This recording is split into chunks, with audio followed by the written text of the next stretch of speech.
Bonjour tout le monde, mardi 23 janvier 2018, point bourse du jour. Nouvelle hausse à Wall Street hier, puisque le Dow Jones se terminé en hausse de 0,55%, le SP500 de 0,81% et le Nasdaq de 0,98%, ce qui fait qu'on a des gaps un petit peu partout ce matin, notamment sur le CAC et le DAX. Le CAC qui revient déjà en arrière, donc qui tend à combler ce gap-là. On est d'ailleurs actuellement dans une zone d'achat possible par anticipation, dessus de 5555, considérant un pullback sur les plus hauts d'hier, pour aller chercher par exemple 68, 73, voire pourquoi pas un retour sur les plus hauts de ce matin à l'ouverture. Le DAX, lui, eh bien, on peut essayer d'acheter vers 13 545,50, c'est le plus proche niveau d'achat, c'est ce que nous avons proposé sur le trade du jour. Et le plus important, c'est l'ambiance générale avec des marchés qui restent haussiers, qui restent fermes, qui retracent pas beaucoup.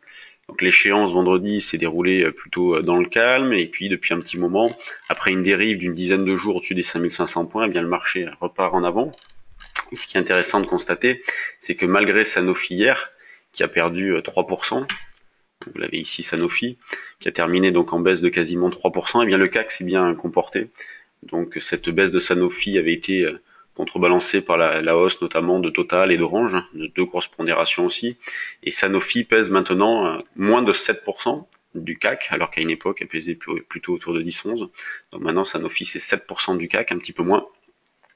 L'eurodoll lui continue de tourner autour des 1,22, donc plutôt au-dessus d'ailleurs, et la zone d'achat reste toujours la même, autour de 1,22, 15-20 pour jouer un appui dans cette zone-là, niveau que nous avons beaucoup travaillé la semaine dernière sur le trade du jour euro-dollar.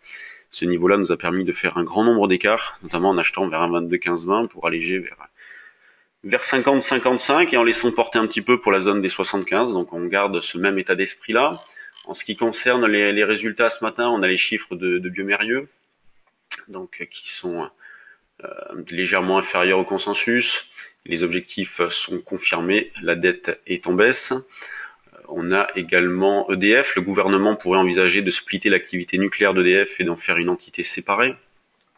On va voir ce que EDF fait après. Voilà, pas énormément de news, mais plutôt des bonnes choses. Toujours pareil, un news flow qui est positif. Donc, ce qui est que le moral sur les actions est plutôt bon.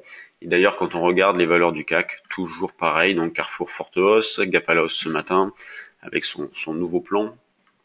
Valeo 0,95, Publicis moins 28. Vous voyez, en dehors des publications ou d'annonces spécifiques aux valeurs, par exemple, bon, Sanofi hier ou Peugeot ou Carrefour ce matin, eh bien, on constate toujours une même régularité. Donc voilà, pas vraiment d'idées, mais un moral positif, des gérants sous-investis qui peuvent amener un relais, puisque étant sous-investis, si le marché continue de monter, eh bien ils vont devoir acheter un petit peu, donc ça peut amener un petit relais.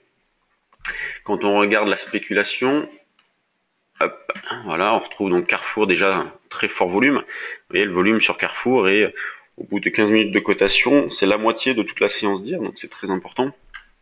Ensuite, on trouve donc Big Ben qui baisse un petit peu, Argan, Diaxonite.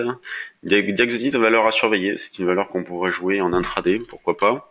C'est une valeur qui peut bouger pas mal. Après, les fondamentaux sont pas terribles de cette société-là, mais en termes de spéculation, ça peut bouger pas mal.